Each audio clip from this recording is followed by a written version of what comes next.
Leapmotor has arrived in Australia with this, the C10, its first offering in our market, a fully electric SUV that's about the same size as a RAV4 or Honda CR-V and undercuts hybrid versions of those vehicles. So is it worth you considering a fully electric model like this at the kind of money that's being asked here? We'll get to the pricing, the specs, and all the details you need to know, including safety, ownership, and much, much more, and some really great alternatives to this. So stick around. If you've already subscribed, thanks so much. If you haven't, please do. It helps a lot. And let's get to it, shall we? There are two different versions of the C10 available in Australia, and the entry-level one is called the Style. It starts at $45,888 before on-road costs, but if you buy one of these cars before the 31st of March 2025, you'll get it at a drive-away price. The drive-away price is $47,500 for the base model car, and it also gives you a year of unlimited ChargeFox charging, which is probably a nice sweetener. And it comes very well equipped when it comes to the standard gear in that entry-level version as well. You're getting things like LED lights front and rear. There's 18-inch alloy wheels with some unknown brand tires. You've also got roof rails, an NFC card so you can tap into the car, or you can use your smartphone to get in and out of this vehicle. It connects up via Bluetooth, and if you've got the app connected, you can get in and out of the car and unlock it from the phone as well. Keep an eye on a lot of things on that app, in fact.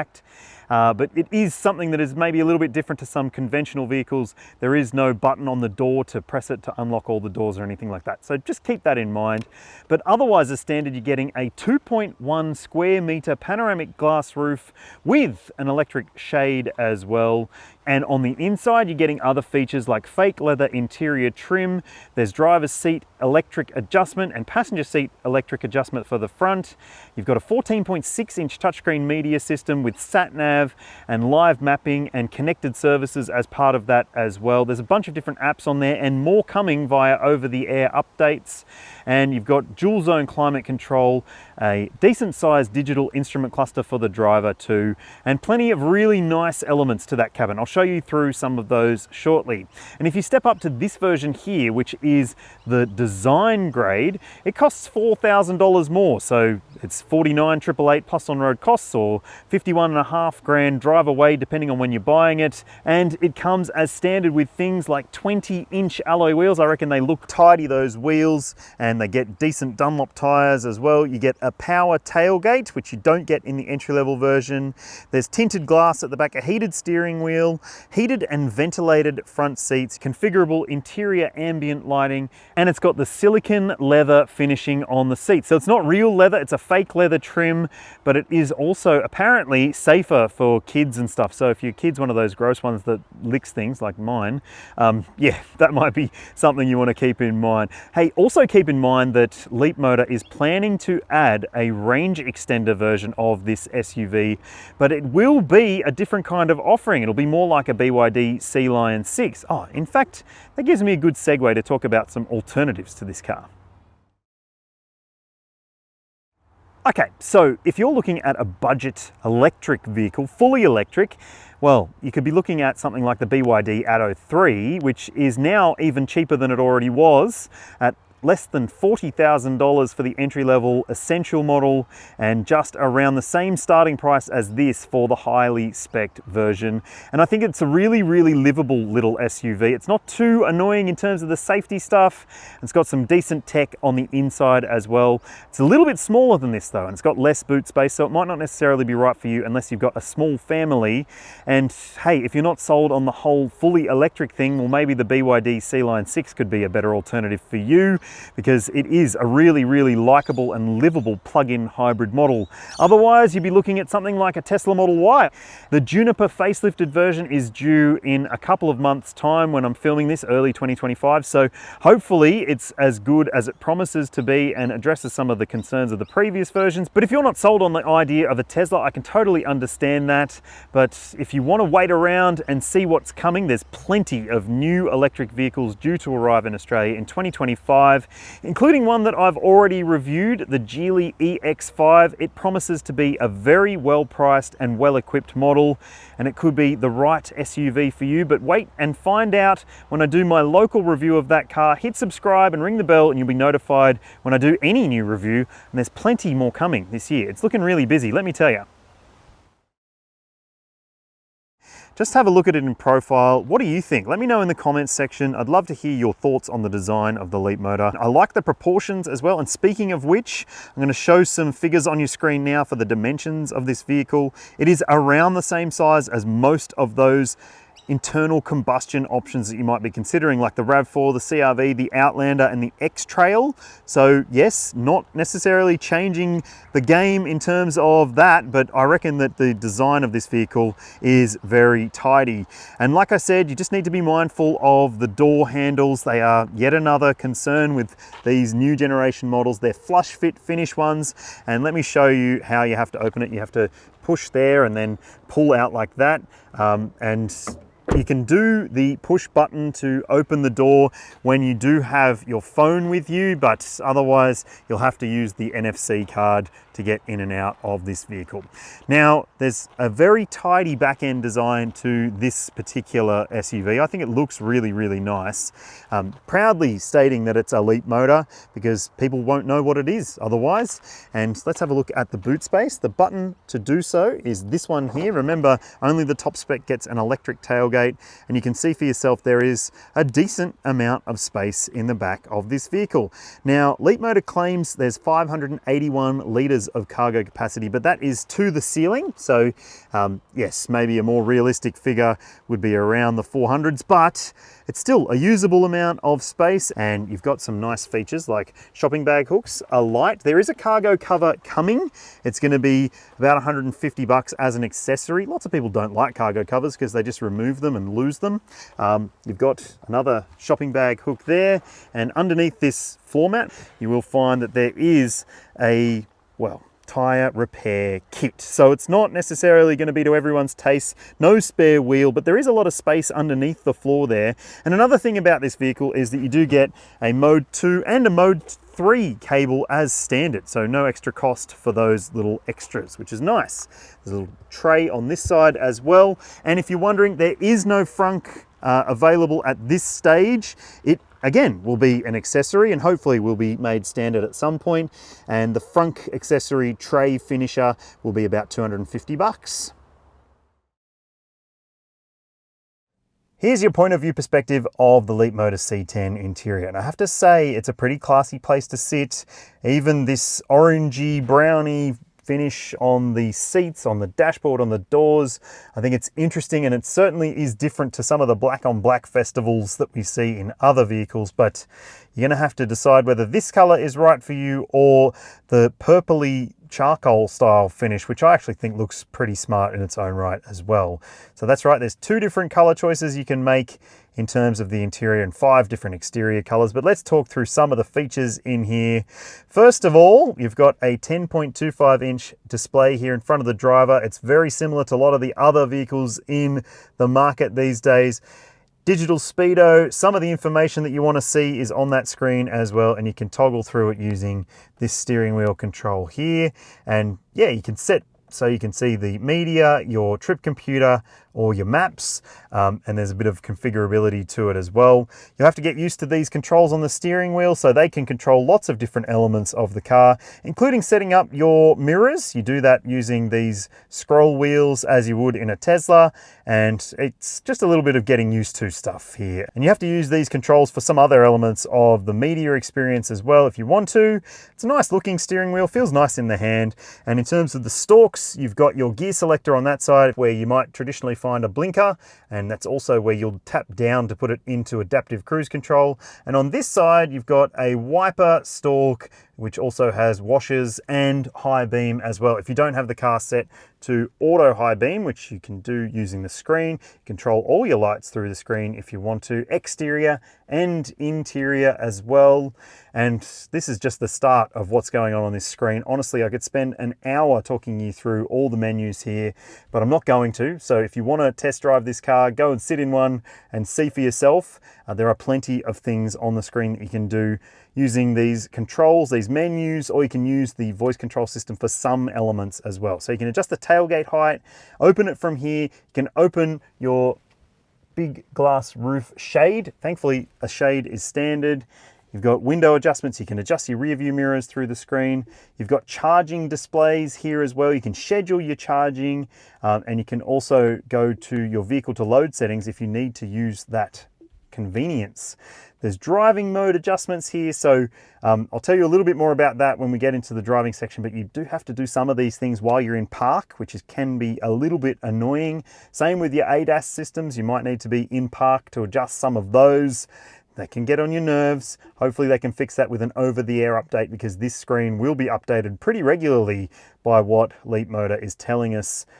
There's multiple different things you can play with on this screen. As I said, yes, lots of menus, lots of adjustments, and like many of the other SUVs in this segment or vehicles in this segment, you can adjust your fan speed on the screen itself. There's multiple different ways that you can have the air flowing. You can have it direct, you can have an air sweep, so it's like a curtain that waves in the breeze, or you can adjust it freely, so using these toggles like you do on a Tesla. Dual zone climate control, as I said, and you can adjust the direction of the air there as well if you want to. You can put it on fast cooling and it'll get things cooler faster. And there's a heat pump as standard as part of this car as well. So on those cool mornings, you might be able to get things, well, more efficiently warmed up inside the cabin. And if you buy this top spec one, you've got heated and cooled front seats and a heated steering wheel, which is great to see. And I really think that it is a pretty well sorted screen in terms of those elements down the bottom. They are what you're getting used to quickly and easily. What you might not get used to quickly or easily is the lack of Apple CarPlay and Android Auto. So you can connect up using Bluetooth, and yes, it is a little bit old school in that regard. I don't have my phone connected to this particular car, but it's there if you want to use it. There's multiple apps and stuff available as well. If you want to jump into some of the apps, you can. It's just a matter of getting used to this screen. There's a built-in sat-nav system with live maps as well, and you can find out where your nearest chargers are if you want to do that wherever you are. You've got 3 years of data connected services for this vehicle at 2.5 gig per month. So you should be able to get where you're going and keep connected at all times in this SUV. But like I said, you're gonna have to get used to these maps. There's Spotify, there's radio, there's more apps coming, including TikTok, maybe even YouTube as well, which would be nice for people like you who watch YouTube. Thank you. Demister buttons are on there as well, so if you need to quickly adjust things, you can. And you've also got your ventilation control there, so you can put it into auto recirc, or the natural airflow coming into the cabin. There's also a quick drop-down menu here, so you can get to some of the elements you might want to a little bit quicker than going through all those screens. So there's the speed assistance system. You can turn that off there, and your advanced driver drowsiness warning system, you can turn that one off there as well. Your seat heating can come on there. You can also dim the screens if you want to using that slider. There's a camp mode if you want to set it up so you can have the air flowing all night if you're sleeping in the car. And speaking of sleeping in the car, there's also nap mode, so that will put a 30-minute timer on the screen, and it's going to close the sunshade if it's open, and it's going to allow you to lay back and relax and have a little nap if you want to, which might be something that you do while you're charging and just waiting around, or maybe just waiting for your partner at the shops, or whatever it may be. It's nice to have, I guess. And it will also play music for you as well. The sounds of the rainforest, or you can configure a few different things on it actually. Like I said, could spend more time on that, but I'm not going to, because honestly, I don't want to get bogged down. But there's other things we need to talk about here as well. So you've got a 15-watt wireless charger. I haven't been able to get it to work with my phone for whatever reason. Maybe it's the case, maybe it's my phone. You've got bottle holders here as well, or cup holders. They're a decent size. And you've also got a large center console bin here and some cup holders there, and a big storage tray underneath this bridge section with USB ports and a 12 volts. There's large bottle holders in the doors, and there is a glove box too. So you press the little button there. You don't have to muck around going through the screen for that. which is good to see. Ambient lighting strip across the dashboard as well, and some interesting trim finishes, I would say. So this finish on this door topper is not necessarily the most lovely feeling thing. It kind of feels like a neoprene laptop case or something like that. Soft elbow pads, and one other thing, the window switches are back to front. So you have to push it forward to put it down and backward to put it up, which is a bit peculiar to me. Now, these seats are the silicone leather finish. They are really, really squishy and comfy and soft, at least in the middle. On the edges, you do have decent bolstering, although I did find that through some more assertive cornering, I noticed that the side bolsters at the bottom were maybe a little bit soft, but you might not be driving it like a hoon like I was. I mean, not that I'm a hoon, but hey, you've got to test these things, don't I? Up top, you've got illuminated vanity mirrors, which is great to see. These do not adjust for, I guess, more length towards the back, so you can't shield yourself from the setting sun if you're driving in a certain direction, but you do have a little ticket holder there, so you can put your parking ticket up there. What is strange about this car, no auto dimming rear vision mirror. Even on this top spec one, it's just still one of those flicky ones, so yeah, not ideal, I don't think. Up here, you'll find your switches for the shade for the sunroof if you want to put the shade on, or you can talk to the car and do it that way. Same on that side there, you've got the vanity mirror as well. And I think, as I said, this is a pretty tidy design with lots of great features, but maybe the backseat experience could be the seller for you, because wow, let me show you.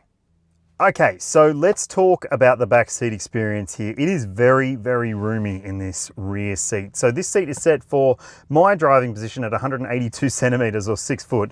Look at that. I've got heaps and heaps of room in front to be able to wiggle my feet and make a mess of those lovely clean mats. And in terms of the overall space back here, yeah, you can see even with this shade in place, there's heaps and heaps of headroom above me and lots of width to this cabin as well. So let me show you what I'm talking about here. So you've got your ISOFIX points on the window seats and 3 top tethers as well.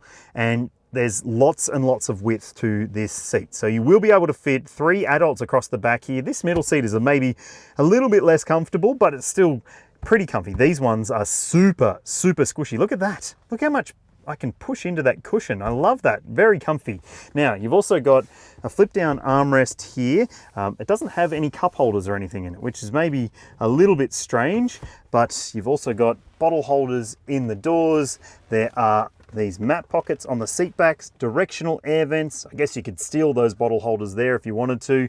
You've also got a couple of USB ports, an A and a C, and yeah, flat floor, as you can see. Very, very comfy. In fact, back here, I like this backseat experience. And look, there's another couple of things here I want to show you. The ambient lighting in this top spec model, that's pretty cool. I maybe wouldn't set it on pink, but you can do all sorts of neat stuff with these seats. So you can fold them down pretty flat, and you can also fold the front seats down so you can make it basically like a bed if you want to. I don't know why you would, but maybe that's a different market thing. Australians don't tend to do that as far as I know. Maybe I'm in the wrong Facebook groups or something, but yeah. Interesting, isn't it? As I said, there's not a whole lot to see under the bonnet here because there's no frunk, but it does have just one powertrain available for the Leapmotor range. They're trying to keep it simple, and good on them. So it's got an electric motor at the rear axle, which produces 160 kilowatts and 320 newton meters of torque. Single speed transmission, rear wheel drive obviously. There's no all wheel drive model at launch, but it may come later on. And 0 to 100, well, 7.5 seconds. So it's probably comparable to some of the, well, maybe quicker family SUVs in the mid-size SUV segment, but it's not fast, I would say. And as I said, there is a range extender plug-in hybrid model coming later on, which might be better for your lifestyle. Hopefully I'll get to do a review of it before the end of 2025. Subscribe and you'll see when that happens. Both versions of the C10 come with the same size of battery. It's a 69.9 kilowatt hour LFP or lithium ferrophosphate battery pack. And those are known to be, well, a little bit better for durability for repeated full charging. So if you are the sort of person who knows they're gonna try and keep it topped up all the time, it might be a good choice for you. But let's talk about the charging stuff. So your charge port is here on the passenger side at the rear. So that's great for you street parkers out there. I know there's plenty of you.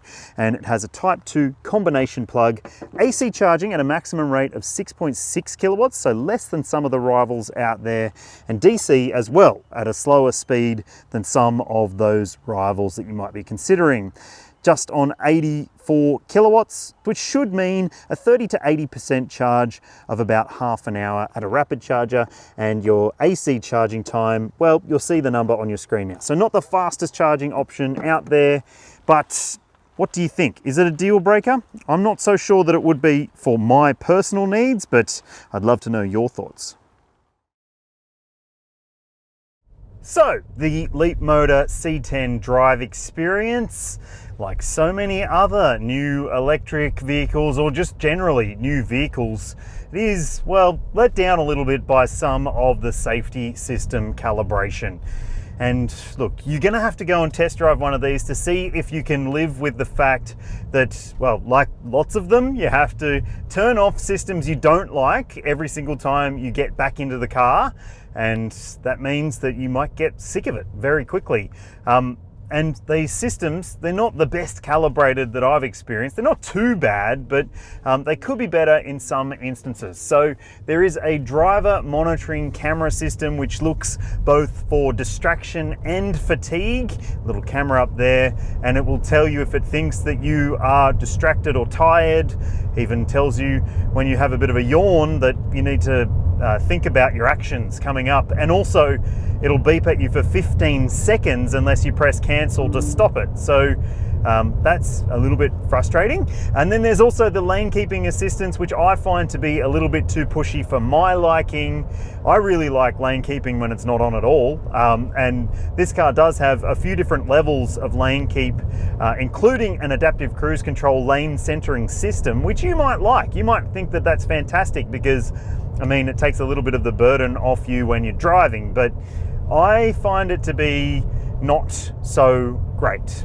And it's a letdown because otherwise I think this car is pretty good in a lot of ways. It does have a decent ride comfort to it. It is a little bit firm at times on these 20-inch wheels with low profile tires, and I haven't had a chance to drive that entry-level version yet, so can't comment on what its ride is like.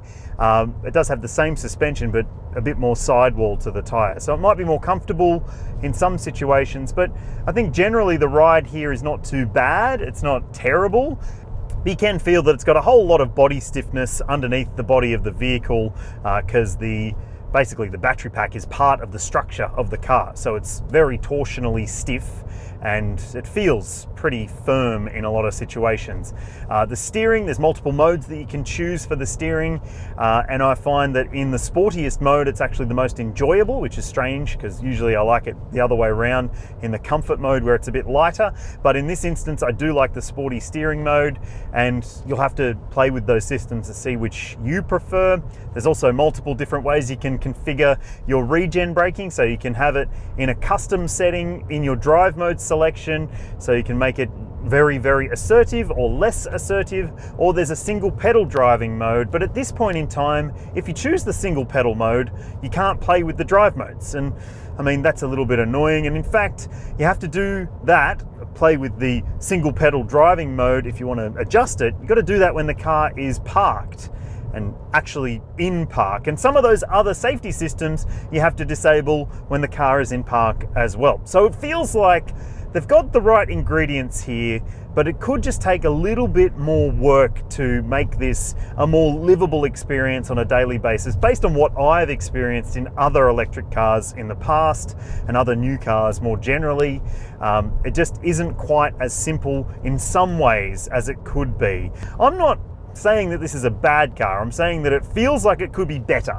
And that's what I think is the takeaway here in terms of the drive experience. And look, it's not necessarily the fastest electric car either. It's got a decent amount of power and torque, and it does get along pretty quickly as well. But it is rear wheel drive, and I'll give it credit for that because it does make it feel just a little bit more dynamic in those cornering situations or at roundabouts or whatever it may be. One other thing that I'll just call out about this vehicle, like I mentioned that it's got regenerative braking and adjustable levels of that and a single pedal driving mode as well, but it maybe doesn't have the best calibrated brake pedal feel for all instances. Like I noticed it can feel quite grabby or hard to judge what the brakes are going to do in some situations. And if you're a heavier footed braker, you might find it's a little bit less enjoyable for everyone else in the car. So generally, I think that, well, while there is some room for improvement, it's not too bad. It's just really one of those ones that you're gonna have to go and test drive and see whether you can live with some of those features or not. Righto, so let's talk about efficiency. The official WLTP rating for this vehicle is on your screen now. That's the kilowatt hours per 100 Ks, what it should be able to achieve, and that is a reasonably efficient number for an SUV of this size, but it's not a game changer. And if you're wondering what I've seen over this test drive, which has encompassed driving that you might do on the daily basis, but I don't necessarily do every single day, a lot of open road driving and a little bit of stop-start stuff in traffic like I'm doing right now, but it's not a bad number, I would say. Just over 18 kilowatt hours per 100 kilometers.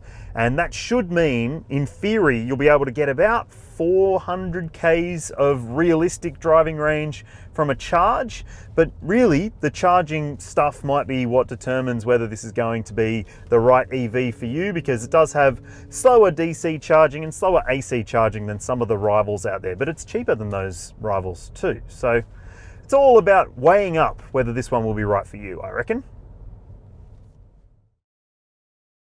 The Leapmotor C10 achieved the maximum 5-star ANCAP safety rating against the 2024 criteria, so it does have all of the spec and tech to annoy you. I mean, to achieve that rating, yeah, some of the stuff in this car is annoying, as I've already said, but it does come with things like autonomous emergency braking with pedestrian, cyclist, junction and head-on prevention.